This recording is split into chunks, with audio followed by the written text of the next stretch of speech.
if I could only go back to school. If I could only go back to school. The drums. Drama club, wind ensemble, marching band. Oh, the football games. The girls, the cheerleaders, the twirlers. If I could only go back to school.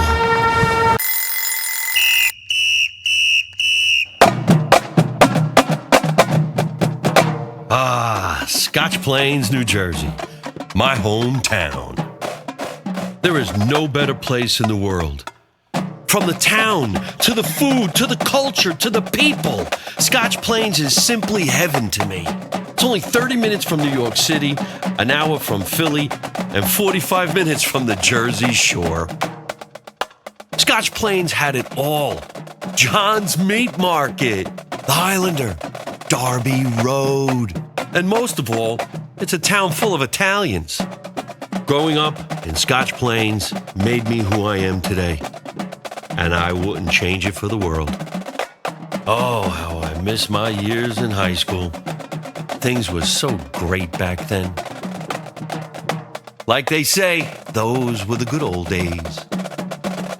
If I could only go back to school.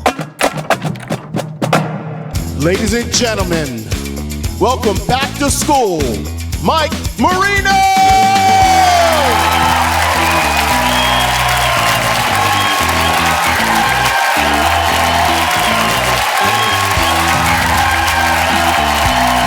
Thank you, everybody. Thank you. How about a nice... Thank you. Thank you very much, everybody. Thank you. Great to be here. Thank you. Grab a seat. Thank you so much, everybody. How about a nice round of applause for Scotch Plains-Fanwood High School Marching Band? They're fantastic. I thank them so much for coming down tonight and helping us out. It is so nice to be here in Scotch Plains, New Jersey.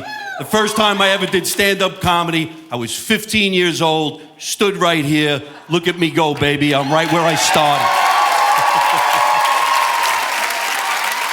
It's actually really great just to be in New Jersey alone. I moved out to California a long time ago, lived in Hollywood. Jersey's the place to be. It really is.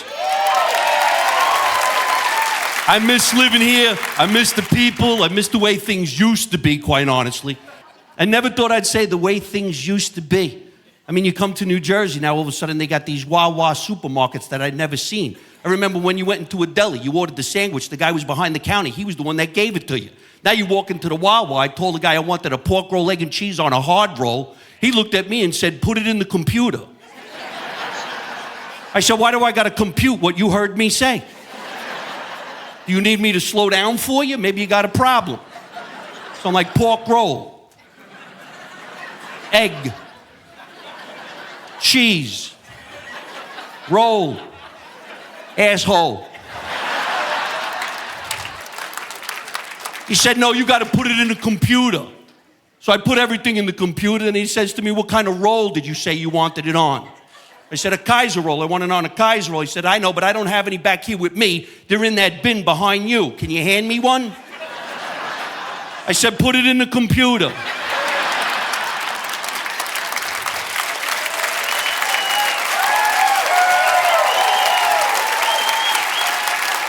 The way things used to be. Everybody seems to be in a bad mood these days because of what's going on in the world. Ever see people walking around with that constipated face? You just feel like saying, eat a prune, take a shit, look at your fucking face.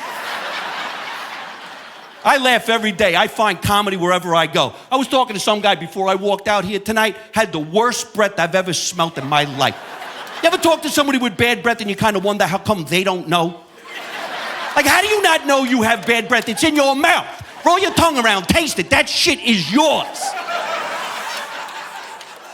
And it's always the person with the worst breath wants to tell you a secret. Remember that guy come and say, hey, I got a secret. Like, nah, I don't want to know it.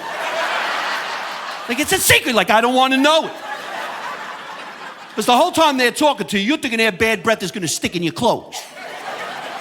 And if they say anything with the letter H in front of it, you're going down. You ever have that guy come over to you? He's like, hey, happy holiday. And you're like, damn. And you don't want to say nothing, so you start breathing in from other directions, like they don't know you're doing it. Like, I'm doing pretty good, how are you? Yeah, I'm really having a great time. Thought this guy's breath was so bad, it actually went up my nose, I tasted it, and it floated out my mouth. I'm like, I'm doing pretty good, how are you? The guy's like, wow, you got bad breath. I'm like, that's not even mine, it's yours.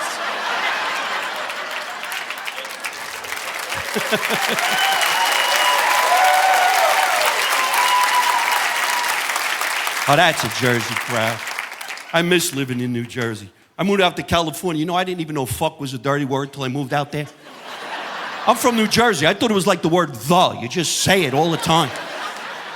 Moved out to California, people looking at me like, wow, you Jersey people curse so much. I'm like, what the fuck you talking about? I didn't say shit. Like, who twisted your nuts, lady? We're talking. Because I'll tell people all around the country, you talk to somebody from New Jersey, and they're not cursing while they're talking to you, because they don't like you. Because to us, it's a form of love and passion. We go out of our way to express ourselves. So if I was to say to these two girls right now, you look good tonight, you know I lied to you. Because I didn't put no love behind it. They don't feel it. It's not there. But if I said to them, hey, you fucking look good tonight. Now you know you do.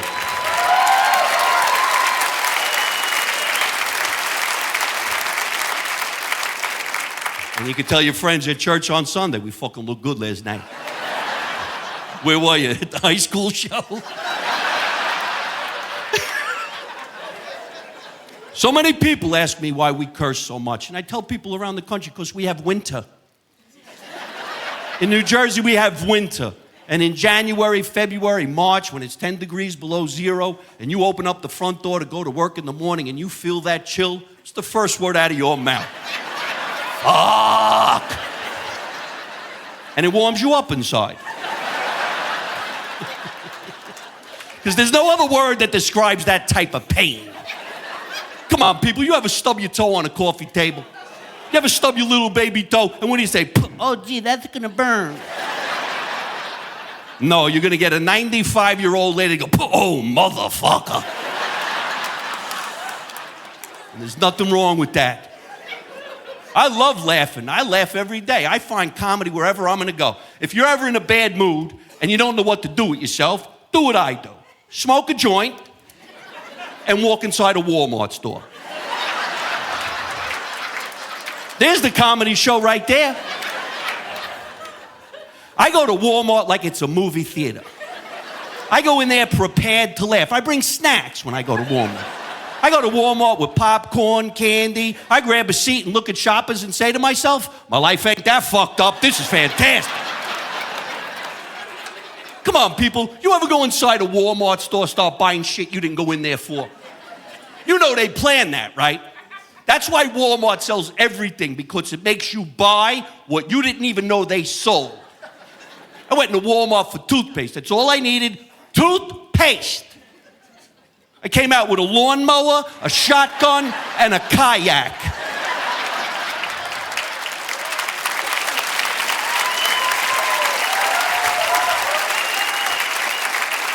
I don't even live near a lake. And there's some weird shit going on in Walmarts. Do you people know at some Walmarts now you can see a doctor, a dentist, you can get your nails done, your toenails done, you can get a haircut, have something to eat, you can get your taxes done. Let it marinate. Who walks into Walmart and all of a sudden goes, you know what? I don't feel good. I'm gonna see a doctor right here at the Walmart. Yeah, I heard he's in aisle 3 by the fruits and vegetables. Come on, people, how do you see a doctor who's working down an aisle? Like, what are his credentials? He didn't even make it to a clinic. He's at a grocery store. So I had to talk to the doctor, right? Now just picture my Jersey personality. So I said to him like this: how long have you been a doctor?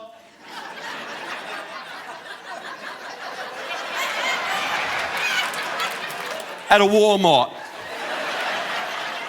He said 6 months. I'm like, all right. Well, what did you do before you became a doctor here at the Walmart? He said, I was a cashier.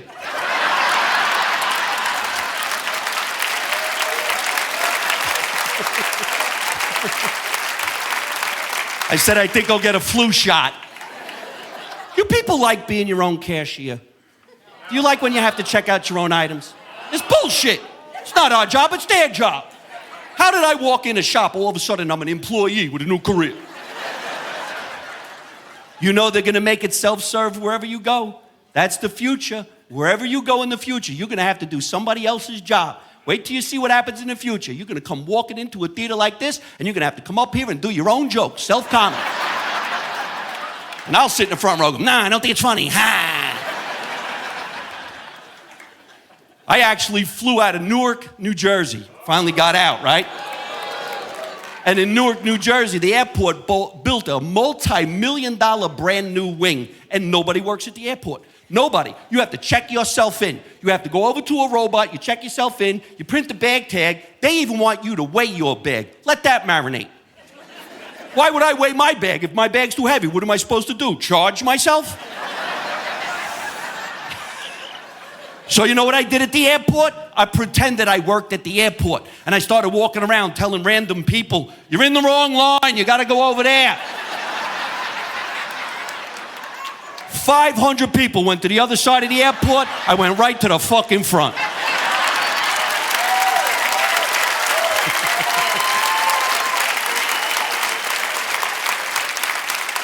So I say from now on, if I'm gonna check out my own items, I want 10% off as an employee.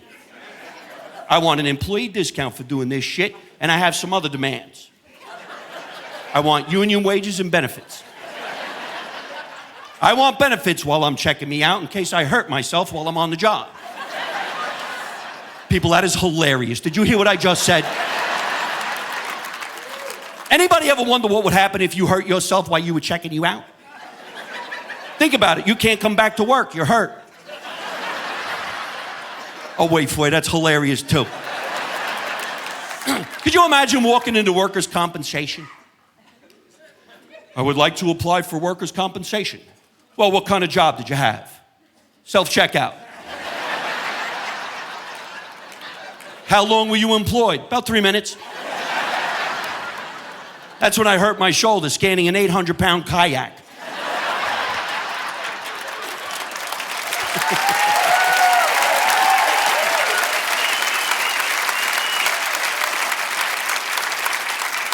And I think we should get uniforms.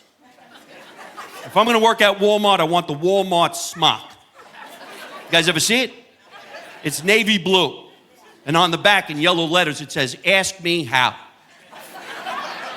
But I'm from New Jersey. I'd like the back of my smock to say, go fuck yourself.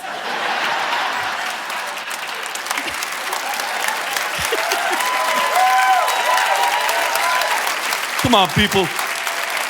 How much fun would that be if that was on the back of your smock? You don't have to talk to nobody. Keep turning around. And I want a name tag on my smock, too. I want a name tag. I want to know it's me checking out my items. I want to know it's me checking out my items in case I got a problem with myself and I don't like my attitude. And I got to go to customer service and complain about myself. How am I supposed to know who I was when I was checking me out if I don't have a name tag?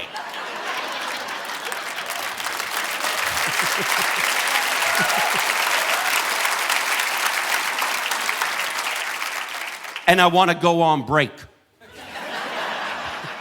Come on, people, how much fun would it be if you were checking out your own items and all of a sudden you just told the next guy in line, I'm my last customer, you got to go around.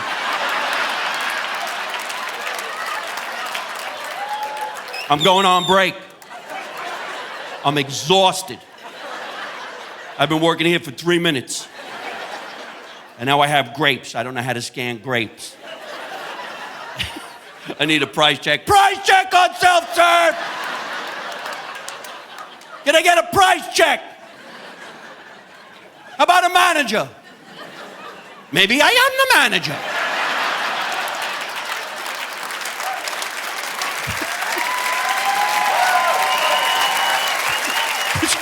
Could you imagine? Manager, I can't help you. Why not? I'm on break. Come on, people. You ever wait in line for a cashier who really don't know what they're doing? And you went into the store to get one item, so you're thinking you're gonna check right out. And all of a sudden, the guy in front of you takes out a coupon from a store nobody ever heard of. And it ruins your entire day, doesn't it? And all you really want to do is punch him in the back of the head. You ever want to hit him? Oh, I'm the only one. Nobody else wanted to lay out a shopper. Just like a little tap in the back of the head. I want to go like this to another shopper.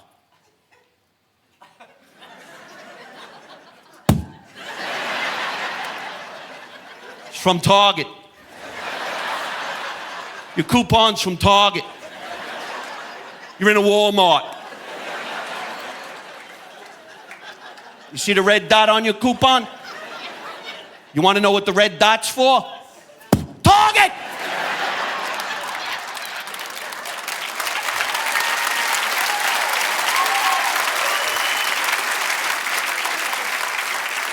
This is blue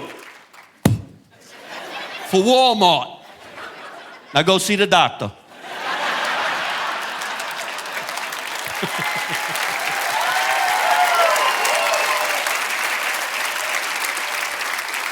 Because it causes a line, doesn't it?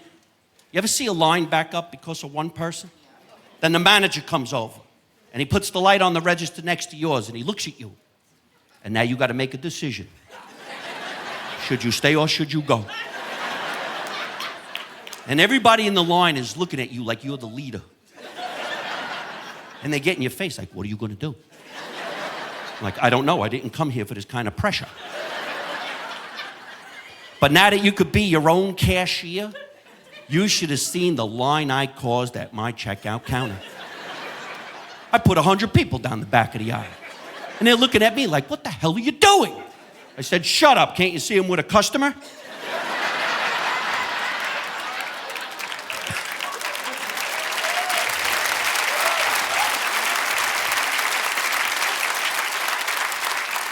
Then I started an argument with myself. Should have seen me. I got right in my face. And I went just like this to me. Excuse me, sir? You can't use that coupon in here. That coupon's from some other store. I said, shut up, it's me.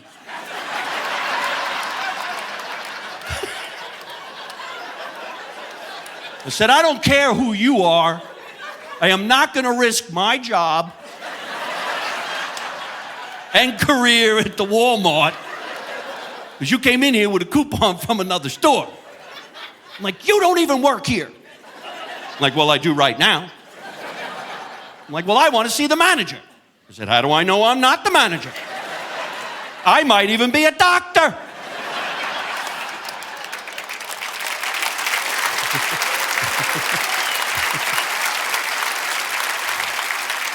And how do they know you're not going to steal things? Because now you have an excuse to take something from the store, don't you? And you know I'm going to do it. Because you could just tell them, I didn't know what I was doing. I didn't steal it. I didn't know how to check it. You should have checked it. You went to the Walmart training camp. I am unqualified for this career. And I'm not wearing a name tag, so I don't even know who I am. So you know how I checked out my items? I'd scan one, steal one, scan one, steal one. And then when I went walking towards the door, some guy jumped down and goes, excuse me, sir, I'm security. I need to check your bags.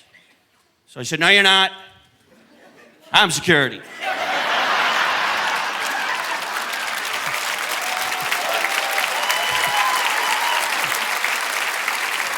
You're on break. And walked away. I actually enjoy taking things. Now, I don't know it's because I came from an Italian family from New Jersey, but I don't steal, I take. It's different. Stealing, you planned to steal. You knew something was there. You went there to take it and steal it. Taking it, you didn't know it was there, and then you saw it and said, oh, look at that, I'll take it.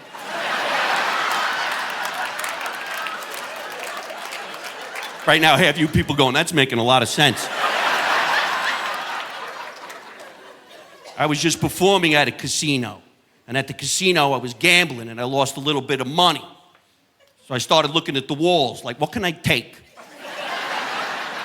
I lose $30 in a casino, a flat screen TV's coming off the wall.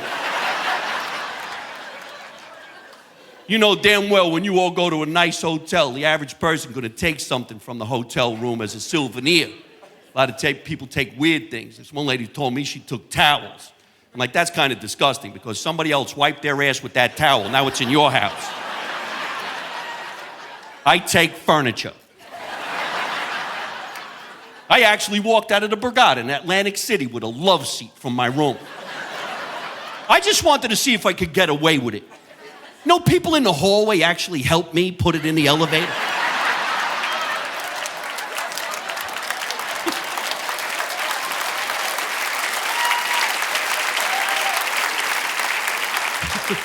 Some guy picked up the love seat, he put it in the elevator, then he looked at me and said, what are you doing?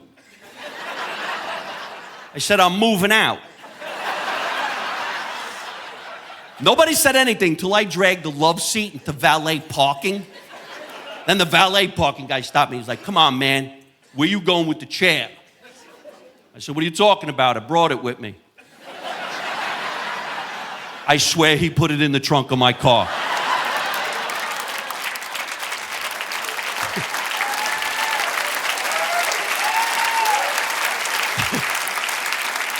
Then he asked me, is there anything else I can help you with? I said, wait right here. Went back into my room and I took the phone. Got rid of the phone, kept getting wake-up calls. I can't help but laugh every day. In my age now, I have to take cholesterol-lowering medication. I take Lipitor. But I get the Lipitor at a store called Costco. You guys ever go to Costco? I get my Lipitor at Costco because I'm in a hurry to kill myself, so I buy it in bulk. You understand? When I went to the pharmacy at Costco, the lady back there said to me, they're closed for lunch, but they're going to open again in about 5 minutes. Why don't I just wait? So while I was waiting for my cholesterol-lowering medication at Costco, I noticed for $1.50, you can get a foot-long hot dog and a refillable Pepsi.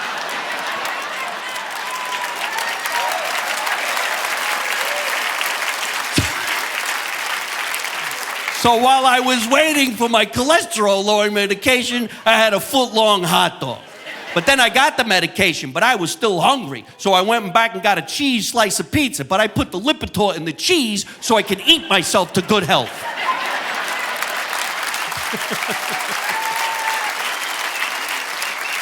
Have you people seen the things you can buy in Costco? You know, you can actually buy a piano at Costco.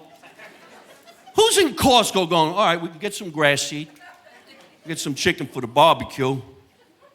Let's get a piano. You can't even get a Steinway. You got to get a Kirkland.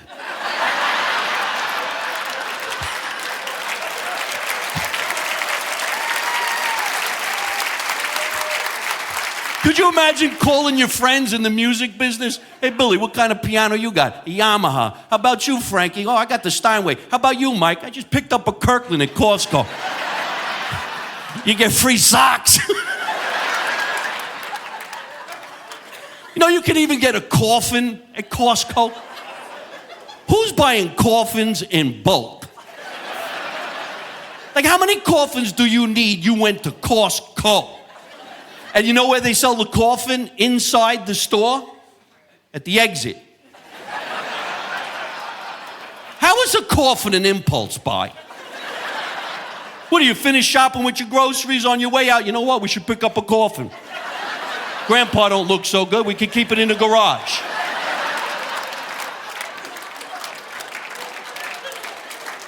not even making it up. They even had 50% off on a damaged coffin. How do you buy a broken coffin? It's the last thing you're gonna buy for one of your loved ones, and you bought a coffin with a what? A hole in it? Does it leak? It don't have enough handles, you can't carry it to push along? Am I the only one with questions? Why is it 50% off? Did the guy come back to life? Is it secondhand?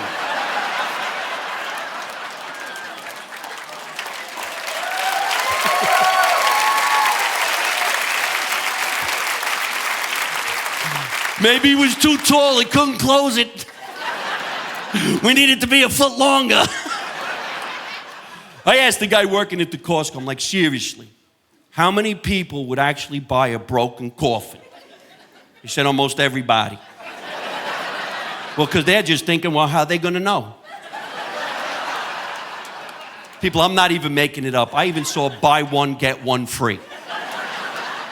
Now, I know coming home with something for free make you feel good, but how do you got the balls big enough to come home to your family with an extra coffin and tell somebody, we got one waiting? Could you imagine? Mom, come out to the garage. You ain't gonna believe the deal I got at the Costco. I got the coffin for Grandpa, and I got another one free. Not trying to put any pressure on you, I'm just saying. Seriously, folks, I went into Costco. NyQuil comes in a keg. Come on, people, how sick do you need to be? When you're home with your family and it just hits you like, Boy, is my throat sore. My body is achy. I can't sleep. I keep sneezing and sniffling. Honey, tap the keg. Pour me a mug of that NyQuil, sweetheart. I'm gonna sleep for 2 years. I love going into stores to find comedy. You guys ever shop the store they call IKEA? IKEA. I don't even think it's a store. I think it's a mousetrap for humans. Once you walk in, you can't get out. That's why they serve food. They know you're gonna get hungry. After 2 hours, you're like, fuck the furniture. Give me the meatball sandwich. I'm starving in here. I went into IKEA. I had to buy a chair. I just must have been 6 hours trying to get out like this.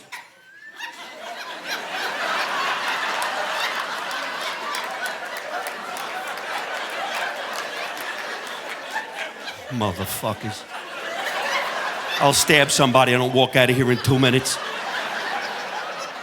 And then you give up. You ever give up? You're like, you know what? I don't even want this shit. Show me how to get out of here.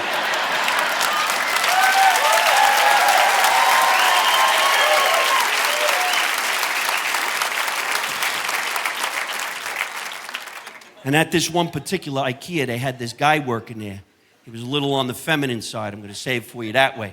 And he kept yelling at me because you got to follow arrows. There's arrows all over the floor. It shows you how to get in and get out. And I didn't know about it.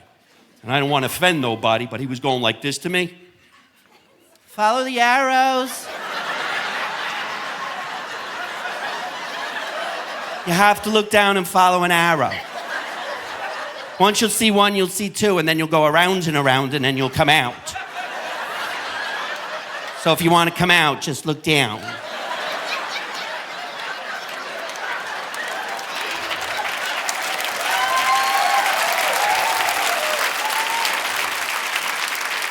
And I think you might be feeling me just a little bit. So I just looked at him and said, nah, I ain't looking down. I don't know what's going on in here, so I'm just gonna shop, that's all I know. I'm gonna look up, that's all I know how to do. I finally looked down, there must be 7,000 arrows on the floor. You know which one to pick? Because if you pick the wrong arrow, it's gonna send you right back to where you started. And now they have different colors on the floor, so I saw yellow. Then I'm thinking, okay, maybe like the Wizard of Oz. I'll follow the yellow arrow. I followed the yellow arrow for 2 more hours. I swear I walked right into the scarecrow. And I'm looking at him like, what the hell are you doing in here? He said, I can't get out.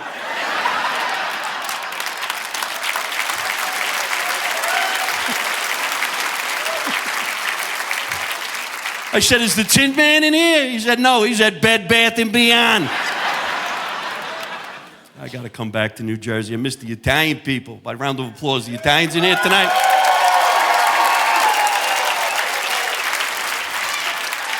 That's so great to feel, because living in Los Angeles, you talk about an area where there's no Italian people. You should see Hollywood, California. I can stand in front of this many people, be like, hey, any Italians in the house? And you watch the people in the room will get confused.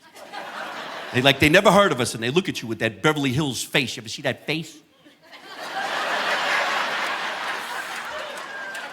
As I tell people out there all the time, you come to New Jersey, you ask the same question, like, hey, any Italians in the house? We always got a wise guy in the back of the room going, yeah, you better be funny. Paid $25 to see you, asshole. Come on, split my guts up, tickle my balls.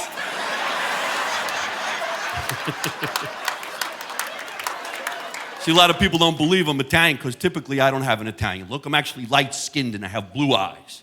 I'm going to tell you people in this room right now, I'm a full-blooded Italian, but my parents were born in Italy, and I could prove it.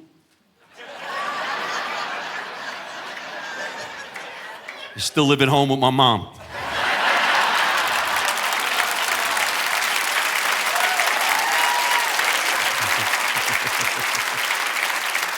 I've been saying for a very long time how we need to involve Italian people in more things in this world. We wouldn't have half the problems we're having. I don't know if you guys know, but in 2016, I fictitiously ran for president of the United States. And then a couple of years ago, I decided maybe I'll do it for real. So I did. It cost me $3,500. I put my name down on that paper. You guys could have voted for me, and I'm Italian. You could have voted for me 2, 3 times. I'm okay with that. I think I had a great motto. Maybe you know it's on the back of the shirt. Make America Italian again.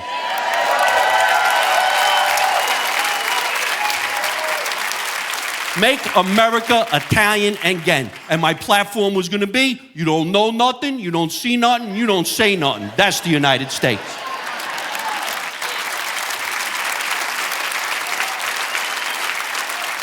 I wouldn't even have needed 4 years, 3 months, straighten out the whole fucking country. First thing I'll do, I'll relocate the White House from Washington to Scotch Plains. Who's going to find us?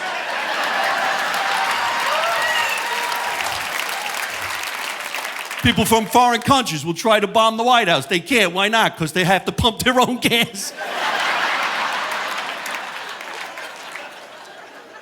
How much fun would it have been just to watch a guy like me give speeches on national television? Come on, you know you all would have tuned in. And I come out on television nice, though. Old school. Nice Armani suit, get dressed up. Double-breasted, open collar, no more ties. Couple of pinky rings, messes with the lights. And I'd be standing there with my crew.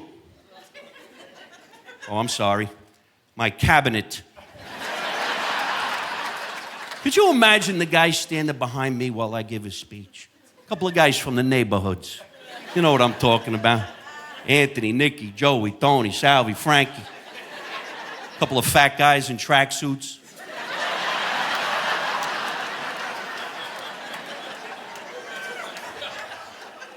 And the press would be asking me questions. Like, Mr. President, you stopped the war between Ukraine and Russia. Can you tell us how you did that? I'd be standing there with the boys smoking a cigarette, laughing, going, don't worry about it.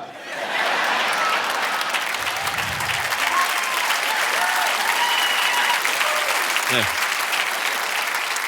You just go enjoy the gas prices at 32 cents a gallon now. Mr. President, you took care of that problem out in North Korea. Can you tell us what you did? I'd be like, you want to know what happened when we went out there to talk to that guy about the thing? Well, here's what happened. We flew out there. We sat the guy down nice, you know. We started talking to him, this and that, and pop, pop, pop.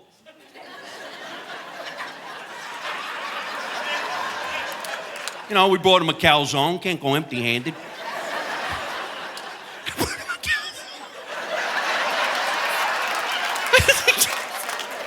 It was Sunday. We started talking to him, and then, I don't know what happened. But he's gone now, and there's nothing we can do about it.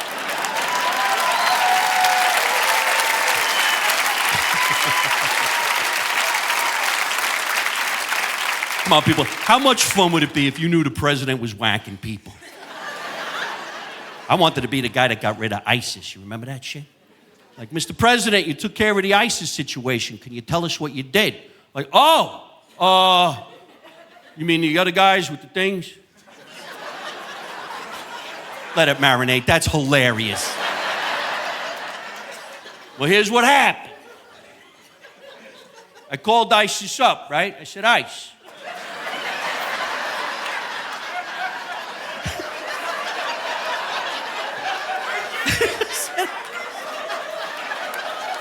We got to talk. You and your friends. Oof. So I flew him out to Vegas. You know, we took them dancing and everything. They had chips on the house. And then, I don't know what happened. But they're gone now. And there's nothing you can do about it.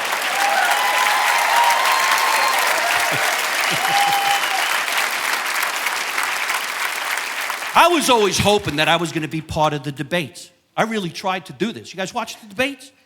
You notice how they make fun of each other while they're standing next to each other? How the hell is that possible? Imagine them making fun of a guy like me. Then the master of ceremonies looks at me and says, Mr. Marino, Trump and Clinton, Biden, Kamala Harris, all these politicians, they just made fun of you. It's your turn. Would you like to rebuttal? I'm like, yes, I would. Go to a commercial break.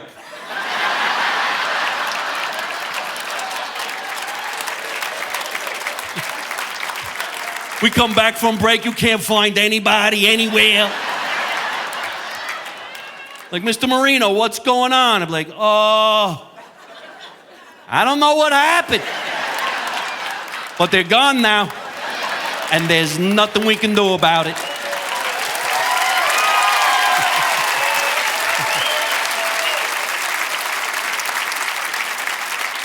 All my life, a lot of people would ask me and my two brothers, how do you come from an Italian family if you look so Irish?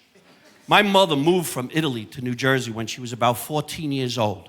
My mother's so Italian that she never worked a job and she never drove a car because her whole life was dedicated to making food for the family. And that's what my mother did. My mother made food for 50 people every single day.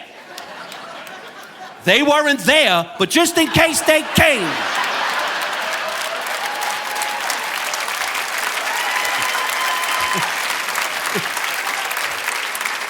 That food was waiting for everybody. And as soon as my relatives were done eating that food, my mother always said the same thing under her breath to one of her kids. They all better get a good look at this food that your mother just made because this is the last time I'm cooking. Especially for the holidays. 50 years in a row, it was the last time my mother would cook for Thanksgiving. She's not going to cook for Thanksgiving anymore until Christmas comes. And then she'll cook and say the same thing. This is the last time I'm cooking for Christmas. You want to know why? I'll tell you why. Because your relatives don't appreciate when your mother cooks.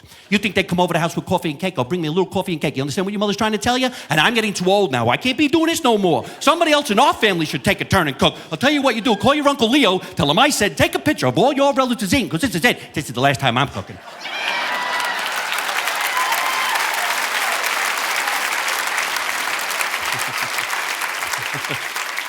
My mom has been saying this for so long and so often that I strongly believe it was my mother's greatest ancestor that was responsible for the Last Supper.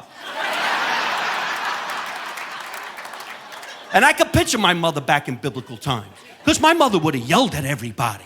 My mother had been walking around going like this, excuse me, Jesus Christ, come here. Come here, stand over here. First of all, you're not the leader. I am the leader. You live in my house, I lead my house. You understand me? Put your hair in a ponytail and put your slippers on. I don't like when you're dressed like this. Now, you let me tell you something about your friends, JC.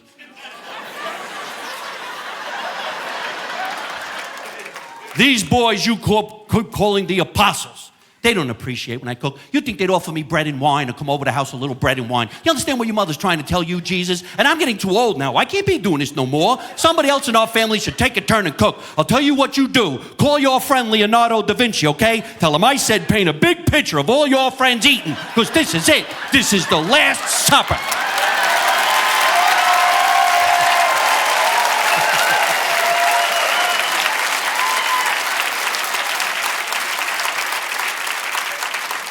And for 40 days and 40 nights, they fasted because she wouldn't cook. Until Easter came, and then she cooked, and that's why he rose again. He smelt the sauce and the meatballs. Jesus was Italian.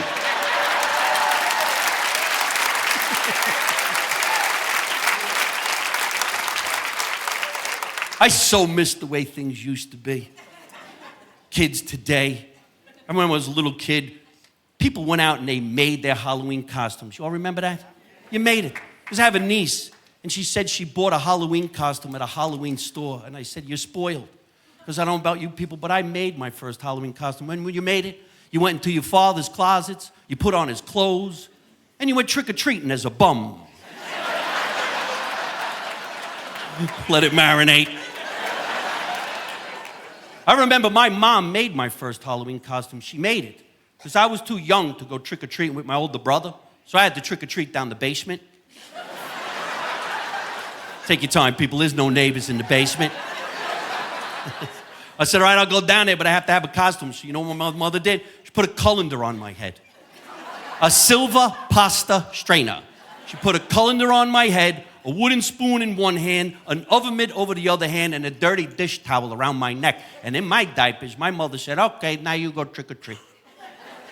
And I stood there with the colander on my head. I held on to the spoon. I was in my diapers. And I said, all right, Ma, but who am I supposed to be? I'm supposed to be somebody. Who am I supposed to be? She said, you're al dente.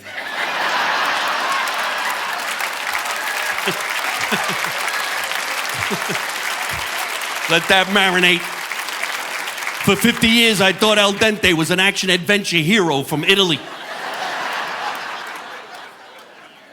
Kids today have a thing in California called timeout. You all familiar with it?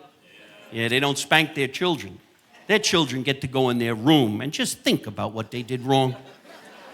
That's why someday you better hope I do become president of the United States, because I will implement the law. Either you hit your kids or we'll hit them for you.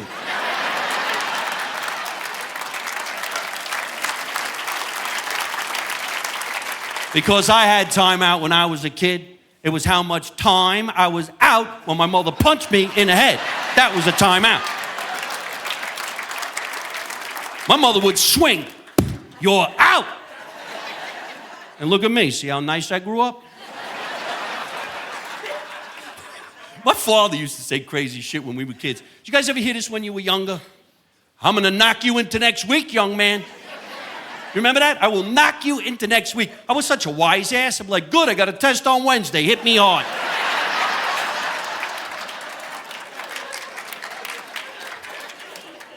I'm actually 62 years old now. 62. Why applaud? I want to be 26. This sucks. My body don't work like it did when I was younger. I got these weird ailments that come out of nowhere. Anybody know what I'm talking about? Anybody in this room ever hurt themselves standing still?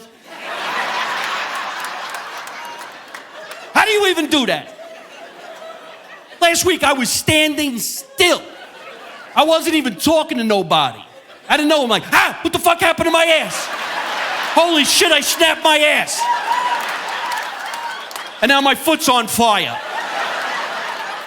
Somebody Google ass snap foot fire.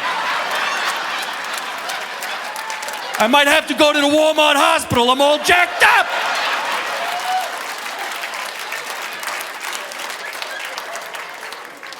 Come on, people. You ever sneeze and blow out a calf?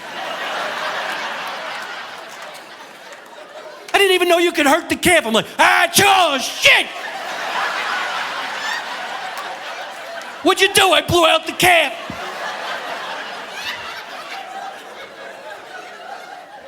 Don't ever hold in a sneeze, you'll shit yourself.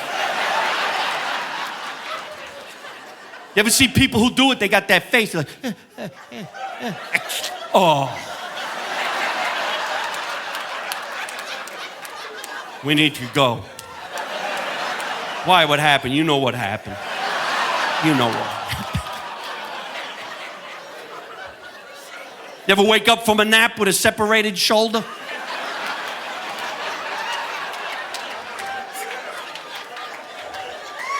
Start asking your relatives, who jumped on Uncle Michael?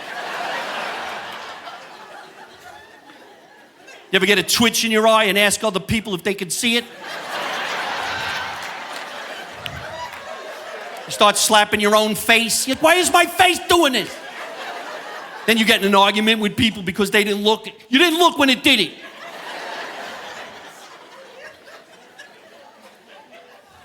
I'm lactose intolerant now. Lactose intolerant. I used to eat cheese, pizza, macaroni. Now I just walk down a dairy aisle and I fart looking at milk. I can't even look at the milk. You ever look? I'm like, wow, look at the milk. No, don't even look at the milk. You ain't having it. Have you people seen how many different types of milk you can actually buy? There's like 30, 40 different types of milk.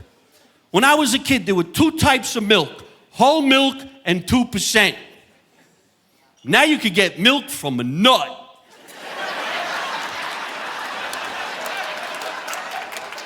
I didn't even know you could milk a nut. And who was the first person that got milk from a nut?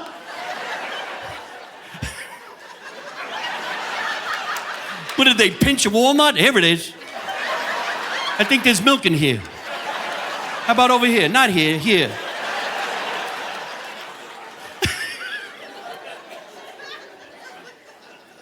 I do have the high cholesterol, like I said, so my doctor put me on the drug Lipitor. I started taking the Lipitor until I saw the TV commercial for Lipitor. And the commercial tells you how great it's going to be, but then it whispers and speaks very quickly how it's going to kill you and make you shit oil while you're sleeping. Come on, people, have you seen these drug-related commercials? Take Lipitor, will lower your blood cholesterol level by 60%. You can die fucking, don't take this bullshit, because you're always sleeping.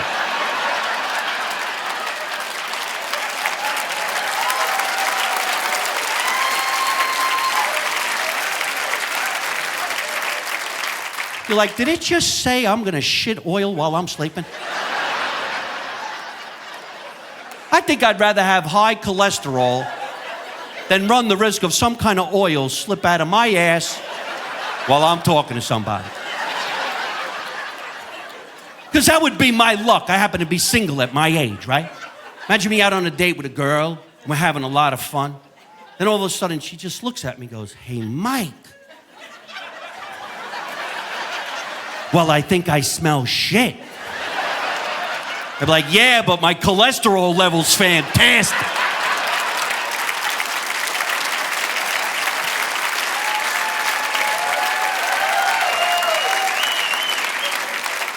Come on, people. Have you seen some of these drug-related commercials? The side effects are 10 times worse than anything that drug's gonna do for you that's good. They actually have a drug out right now. They don't even tell you what it's good for. It just tells you you're gonna bleed. You take this drug, you're gonna bleed. You think you bled before? Wait till you see the blood come out of you now. Nothing but blood, tons and tons of blood. You're gonna stand in a puddle of your own blood. Then your tongue is gonna swell up and your eyes are gonna bulge. And if that happens, you should call your doctor. Because we didn't even know that was gonna happen. I've been seeing the same doctor in California for like 35 years. And lately I said to him, I want to come back in and get a checkup. You guys probably remember back in the day, it was a physical. Remember it was called a physical? Now it's called a healthy check. But I remember it was a physical. How many people remember when you had your first physical in grammar school? And the doctor came to the school and you walked into the classroom, you dropped your pants, you cupped your balls. He said, turn to the right and cough. Oh, you don't remember? Yeah, I thought that was weird for a dentist anyway, but anyhow.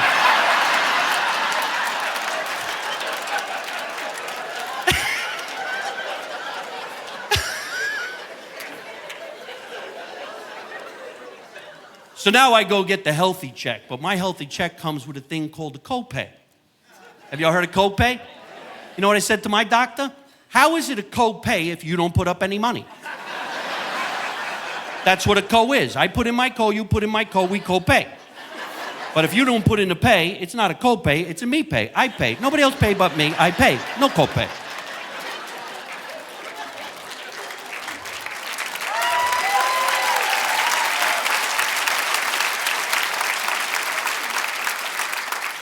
So recently I said to him, I want to get a checkup, but I can't come back to California. I'm out on tour. He said, that's okay. We could do a lot of stuff via the mail these days. I said, what are you talking about? He goes, well, we could check stuff at your backside. I want you to go on this internet thing called Cologuard.com. And I want you to mail me your test. I said, you do know I'm a comedian, right? You know I'm going to mail you more than the test. I sent him a chunk of shit this big.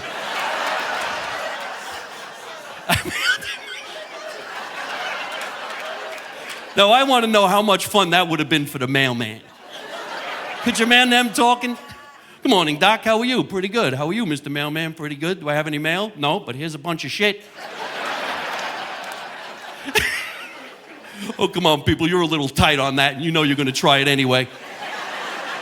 He told me I don't even have to have a prostate exam with a finger anymore, that I can get a prostate done through the blood test.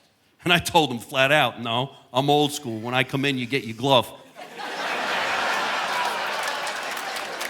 How could you not laugh when you go to get this test?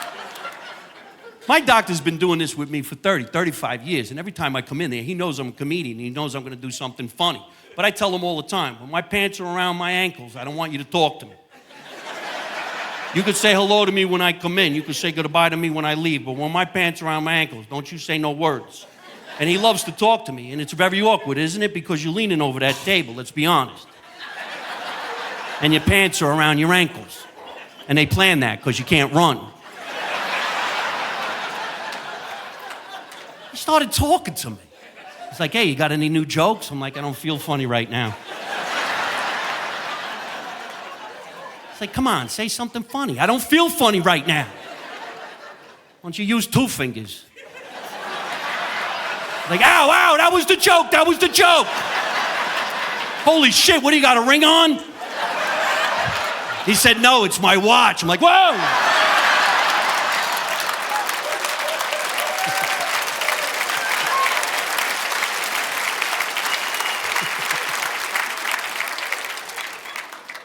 I've been entertaining on cruise ships in the last couple of years. Anybody ever go on one? Some of these ships out there seat 5,000, 6,000 people. They go all around the world, and they're a lot of fun.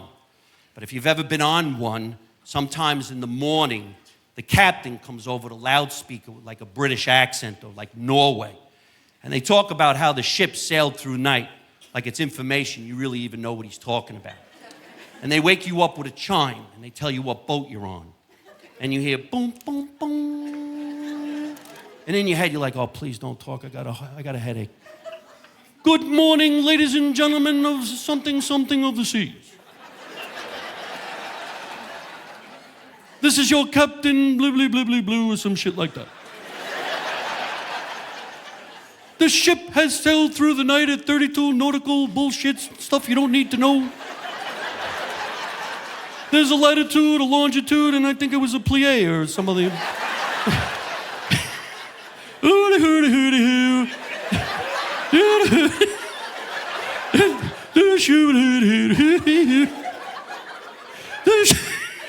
The wind blew across the bow of 32, 42, hike, hope,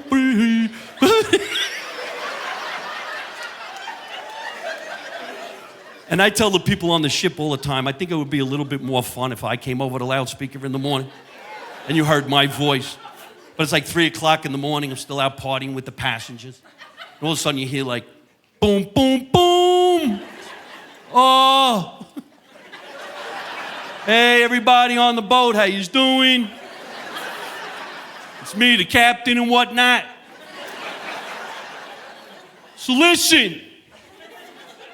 The ship sailed through the night pretty good. We didn't hit nothing. There was an attitude that took care of it. And the wind blew across the But here's what you need to know. Y'all see the island we just went by? Fucked up. We were supposed to pull in there. I was talking to somebody. She called me captain. But don't worry, here's what we're gonna do.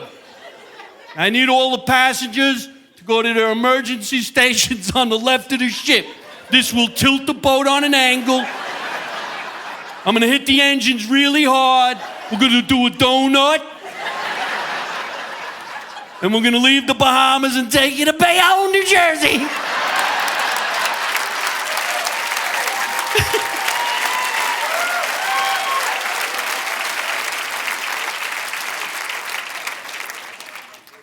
I so miss the way things used to be in the good old days. Why are you laughing at that part? I keep bringing it up because I want to go back to high school. Screw life. I want to be a kid again. How much fun was it being a kid?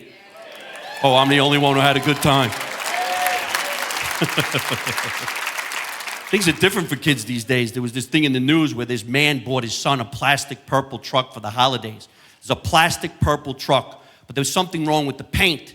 And if the paint gets in the kid's mouth, he could die of paint poisoning. So they put a recall on the toy truck. So you know what I said? Maybe there should be a recall on your kid. Because you don't lick a truck, you push it.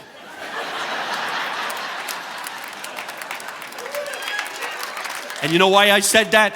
Because there was no such thing as a recall when we were kids. You never heard that term when you were younger, did you? No. And we played with some screwed up toys when we were kids. My toy truck wasn't made of plastic. It was made of metal. It was called a Tonka truck. You remember Tonka truck? Tonka truck. And if that paint chip got in your mouth, you chewed it like tobacco. And if you ran over one of your friends and he got cut and he started bleeding, he went home and told his parents he got hurt on the job. And it wasn't a recall, was it? It was a do-over. That's what my mother always said. Stop crying, walk it off, and do it over. How many people in here remember click-clacks? Click-clacks. 2 rocks on a string. How do you hand a weapon like that to a 5-year-old, tell him to go play in the grass? I came from a poor neighborhood. I could only afford one, so we pulled them apart and beat the shit out of each other. Used to swing. You got your click, I got my clack. Let's play.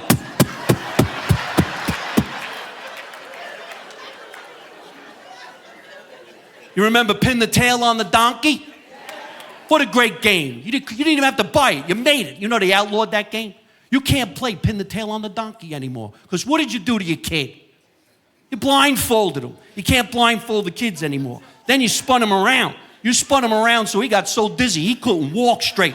Then you handed him a sharp object and said, now go find the donkey's ass on the wall.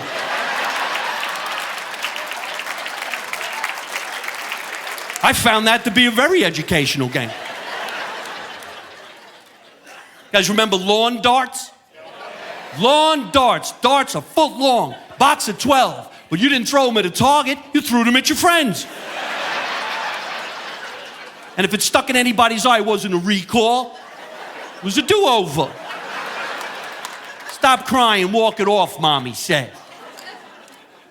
All I ever wanted when I was a kid was a slip and slide. You all remember slip and slide? But I had the type of father that wouldn't buy us the toy because he said he could make it better. So my father made our slip and slide. We had hefty bags, duct tape, Prel shampoo, baby oil, and a garden hose. And you didn't slip or slide. You took off like a rocket.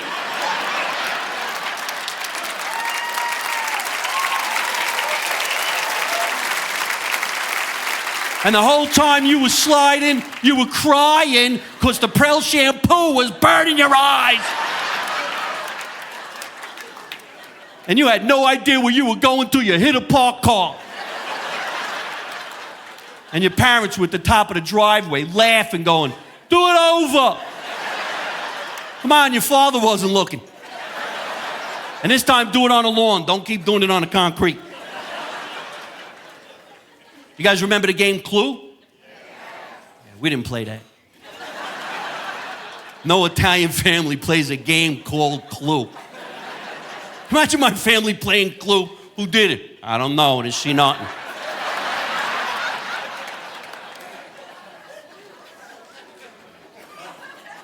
Come on back in. We're almost done. I'm going to do my best to get that guy to smile before I leave this stage. You guys are a nice crowd. I hope you're having a good time. We're having fun up here.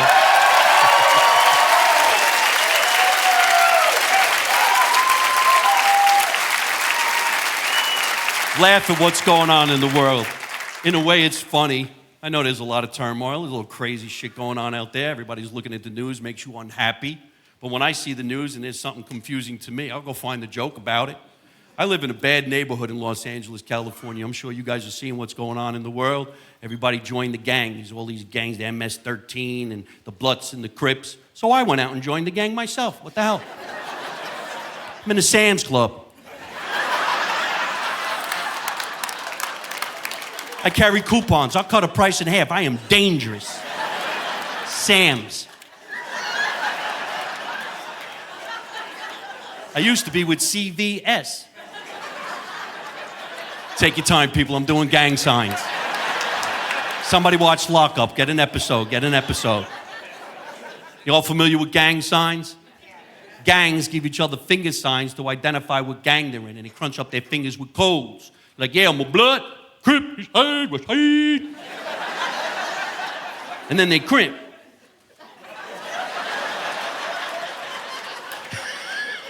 Hey, this confused me too. Because when I left California, came back to Jersey, I noticed my grandmother's getting kind of old, right?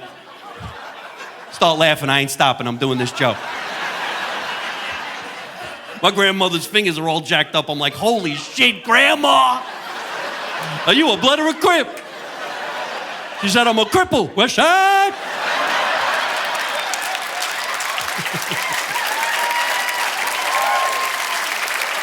You know you're all gonna do that joke tomorrow. Walgreens. I know in a couple of months, here in this great town of Scotch Plains, they're gonna start the summer with a thing they call town-wide garage sale. And everybody comes out with their garbage, and they try to sell it to the neighbor across the street. Then the neighbor across the street buys that garbage and tries to sell it back to you the following year. Then you look at it, wasn't that mine? Yeah, but I sold it to you for $2. I'll sell you back for $1. I went to this garage sale. A guy was trying to sell an iron with no cord. I said, who's gonna buy an iron with no cord? He said, it's only $1. I said, all right, I'll take the iron. But then he was selling some toys from the past, and the toys reminded me of when I was a kid. And he had the G.I. Joe doll, and I wanted to grab a few. How many people in here remember G.I. Joe?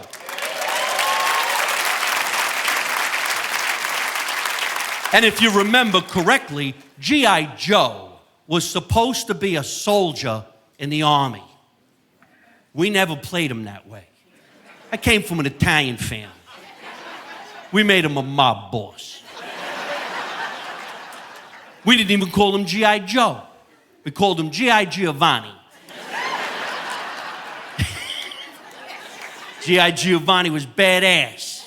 He had the kung fu grip. He even had the lifelike hair. You guys remember the lifelike hair? Okay, but his wasn't just on his head. He was Italian. It was on his back and shoulders. Nice, beautiful. We even had summertime G.I. Giovanni when he wore his little red Speedo. The hair came out on the corners. Nice. Like that. You know? He used to use Perd Plus. It used to float. Hey, I'm over here. Look, look.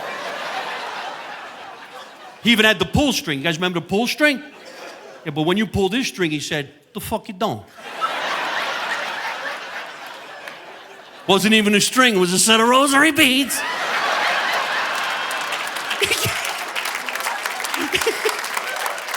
Sometimes you pulled those beads, he gave you 2 Hail Marys and an Our Father. And G.I. Giovanni was the head of the 5 families. There was G.I. Giovanni and his brother, G.I. Joey. Then there was G.I. Nicky, G.I. Salvi, and Downtown Ronnie from the Bronx. Downtown Ronnie was Jewish. He did their taxes.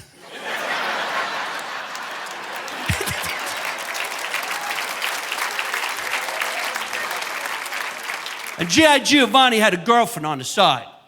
He was having an extramarital affair with a girl who had blonde hair, blue eyes, from up Malibu, California. Anybody remember this girl?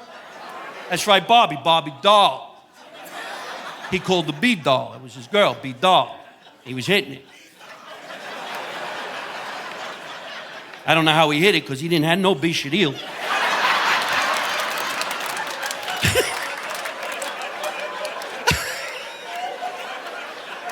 But none of the dolls had the bishadil. They were non-binary.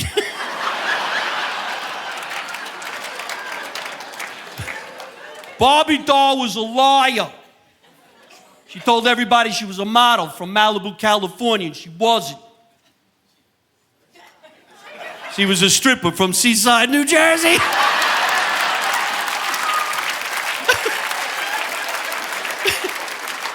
She was the original Snooki, 1963. She even had a tramp stamp over the crack of her ass. It said Mattel.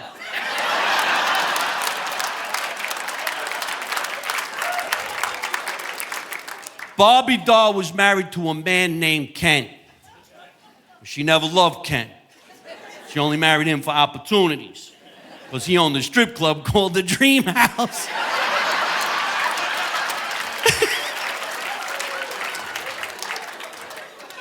G.I. Giovanni and Ken never liked each other. Every once in a while, G.I. Giovanni had to straighten Ken out. But if you remember correctly, you really can't straighten out Ken.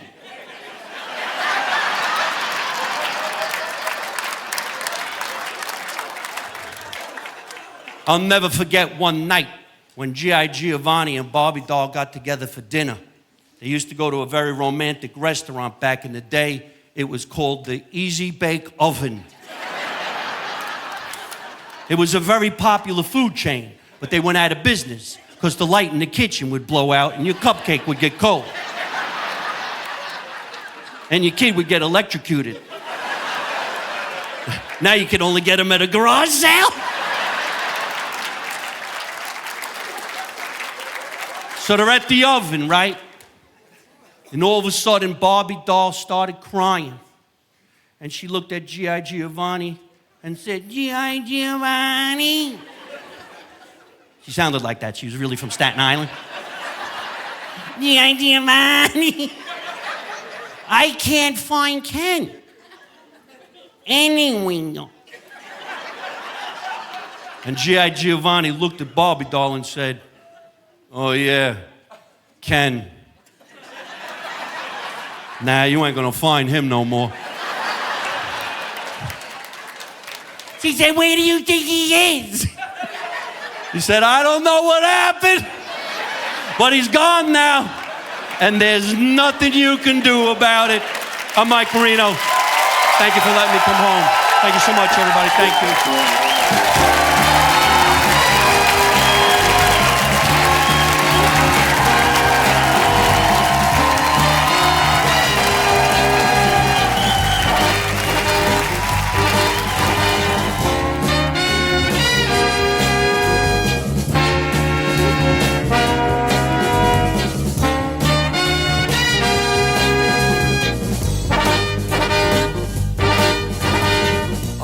Wow, look at this, huh? What do you think? I'm going back to school. I don't have a choice.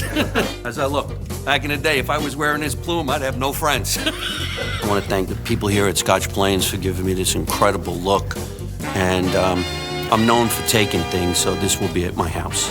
later on after the shoot. What's happening, band? I'm so happy to be part of this. Hope you guys are ready to have some fun, right? Excuse me. You want to back up? The band's coming. We're gonna go like that, and the salt and pepper's gonna come out, and we're gonna put it on your salad. I love this crowd. They don't find anything funny. I quit. On behalf of the team here that's putting together this comedy special, you have no idea how much we appreciate you guys taking all this time. So thank you, guys. Thank you. Here's how you become a band leader in your 60s. Ah, my shoulder. Go without me.